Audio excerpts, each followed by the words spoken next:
ভোলে বাবা পারকরিকা সিরিয়ালে আজকের পর্বে আপনারা দেখতে পাবেন সাক্ষ্য ঝিলের অপারেশন করে ঝিলকে সুস্থ করে তুলেছে। তখন সাক্ষ্য ঝিলের ঘরে আসে আর ওখানে এসে নার্সকে জিজ্ঞাসা করে কী ব্যাপার, সব কিছু ঠিকঠাক আছে তো, এইসব বলে। তখন বলে হ্যাঁ সব ঠিক আছে, প্রেশার তো হ্যাঁ প্রেশারও ঠিক আছে। তখন ভেতরের দিকে আসলেই সাক্ষ্য ঝিলকে দেখে যে ঝিল বসে আছে। তখন নার্সকে বলে, নার্স কী ব্যাপার, পেশেন্ট এভাবে উঠে বসে আছে কেন? তখন বলে আমার কথা শুনছেন না স্যার, উঠে বসে আছে বাইরে যাবো বলে। তখন বলে ঠিক আছে, ইঞ্জেকশন দেওয়া হয়েছে? তখন নার্স বলে না ইঞ্জেকশন দেওয়া হয়নি স্যার। তো কেন ইঞ্জেকশন দেওয়া হয়নি? কারণ উনি ইঞ্জেকশন নেবেন না, ইঞ্জেকশনে খুব ভয় পায়। তখন বলে বাবা, গোটা পৃথিবীর লোক ওকে দেখে ভয় পায় আর ও আবার ইঞ্জেকশনকে একটা ভয় পায়, এসব বলে। আর ঝিলের বান্ধবীরা বাইরে দাঁড়িয়ে আছে আর বলে না না এই ইঞ্জেকশনটা দেওয়া উচিত না, কারণ ঝিল তখন সুস্থ হয়ে গেছে, কথাবার্তা সবই বলতে পারছে। আর সাক্ষ্য স্যার তো ওনার প্রতি খুব রাগ, যদি জোরে ইঞ্জেকশন ঢুকিয়ে দেয় আরও বেশি করে, না দিতে হবে না, এসব বলে। অন্যদিকে ঝিলের বাবা মেনকাকে বলে আরে ওই সাক্ষ্যই ওইসব করেনি তো, আগে আমার মেয়েটাকে আহত করলো, মেরে ফেলার চেষ্টা করলো, তারপরে এখন আবার সেবা যত্ন করছে। ও বুঝেছি ভয় করছে যাতে পুলিশকে আমরা মুখ না খুলি, তাই সব কিছু আমরা বুঝতে পারছি, এসব বলে। আর ভিতরে আবার দেখা যায় যে সাক্ষ্য ঝিলকে বারবার করে বোঝায় আপনি ইঞ্জেকশনটা নিয়ে নিন, আপনার ভালোর জন্যই বলছি, আমরা খারাপের জন্য বলি না। তখন বাইরে থেকে ঝিলের মা বলে আমরা আসবো একবার। তখন সাক্ষ্য ঘড়ির দিকে তাকায় আর বলে আসবো মানে, এখন কি আপনাদের ভিজিটিং আওয়ার্সের সময় যে আপনারা আসছেন এখানে? তবুও সেখানে চলে আসে। পরে সাক্ষ্যর কথা না শুনে ভিতরে চলে আসলো সবাই মিলে। আর ভিতরে এসেই তখন ঝিলের বাবা বলে কী হয়েছে স্যার, আপনার মেয়ে ইঞ্জেকশন নিচ্ছে না, ইঞ্জেকশনটা নিতে বলুন। তখন বলে না মানে ইঞ্জেকশনটা এখন না দিলে কি চলবে না, পরে যদি বুঝিয়ে সুঝিয়ে দেওয়া যায়। তখন সাক্ষ্য বলে আপনারা কী ভাবছেন আমি কি আপনার মেয়ের যে পার্সোনাল ডক্টর, যে একের পর এক মানুষ আসবে বুঝাবে সুঝাবে, এদের বোঝানো হয়ে গেলে আমাকে ডাকবেন আর আমরা গিয়ে ইঞ্জেকশনটা দিব আমি, না কী ভাবছেন আপনারা, এসব বলে। তখন ঝিলে বান্ধবীরা বলে ইঞ্জেকশনটা না দিলে কি চলে না? তখন সাক্ষ্য বলে বাবা আপনারা তো সবাই ডক্টর হয়ে গেছেন, তাহলে আমার বদলে আপনারা এখানে প্র্যাকটিস করতেন, আমি এখানে কি করছি তাহলে? তখন ঝিল বলে হ্যাঁ এখন তো ইঞ্জেকশন দিবেই, কারণ বুঝে গেছে যে ভয় পেয়ে গেছে যে আমি এখন সুস্থ হয়ে গেছি, পুলিশ আসলে মুখ খুলবো, তাই মানে এখন আমাকে বোঝাচ্ছে শোনাচ্ছে। আর দেখো না হাসছি এখন, এসব কথা বলে। তখন বলে হ্যাঁ হাসবো না তো কী করবো, আমাকে পুলিশের ভয় দেখাচ্ছ? আমি পুলিশের ভয় পাই না। কেন জানো পুলিশের ভয় পাই না? কারণ আমি তো কোনো অন্যায় করিনি, তা আমি পুলিশের ভয় পাবোই বা কিসের জন্যে? অন্যায় যারা করে না তারা কখনো ভয় পায় না। আর তুমি যা খুশি তাই বলতে পারো পুলিশকে, বলো না, তাতে আমার কোনো যায় আসে না।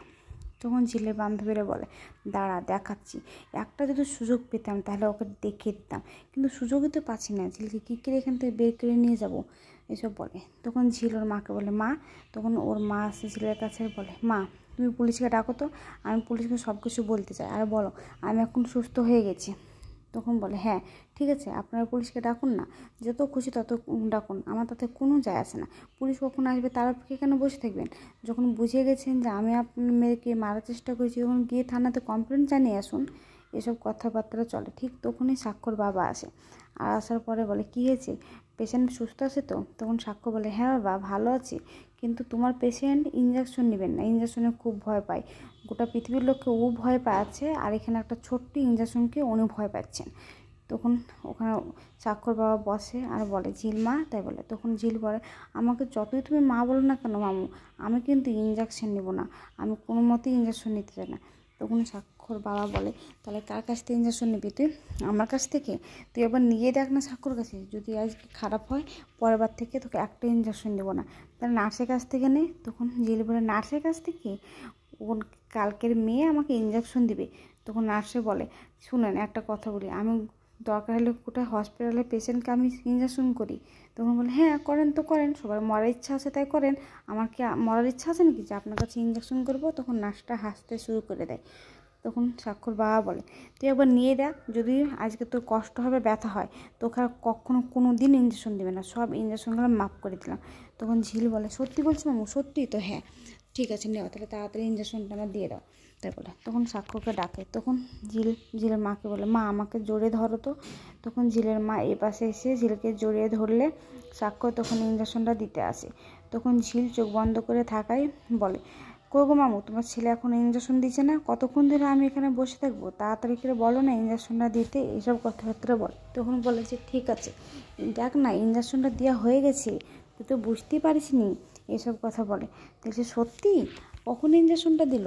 তখন নার্সটা বলে হ্যাঁ গো, তোমার ইঞ্জেকশন করা হয়ে গেছে, বুঝতে পারোনি। অন্যদিকে দেখা যায় স্বাক্ষর মা বাড়িতে খুব দুশ্চিন্তা করে যে অনেকে কারো মুখে শুনেছে যে ঝিল ভালো হয়ে পরে স্বাক্ষর প্রতি সব কিছু দোষ দেবে তাই। তখন স্বাক্ষর বাবাকে বলে তুমি দেখছো মেয়েটার জন্য কত কী করছে, আর মেয়েটা আমার ছেলের দোষ দিচ্ছে। তখন বলে যে কি কই, ওরা তো কিছু দোষ দিচ্ছে না।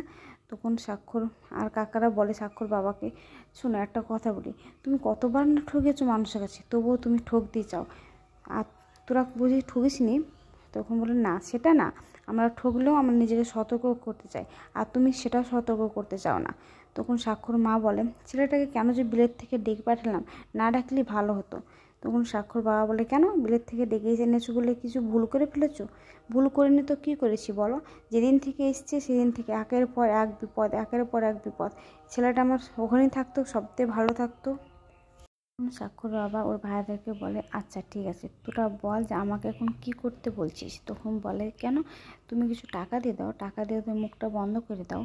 তখন স্বাক্ষর মা বলে ওই যা মেয়ে ট্যাটা, ওকে কখনো টাকা নেবে, আর টাকা দিয়ে কি মুখ বন্ধ করা যাবে? তখন স্বাক্ষর ছোটো কাকা বলে কী যে বলো বৌদি, এখনকার যুগে যে টাকা দিয়ে মুখ বন্ধ করা যাবে না তাই কোনো দিন হয়? টাকা দিয়ে সব কিছু হয়, এসব বলে। তখন বলে ঠিক আছে তাহলে দেখছি। এই কথা থাকে।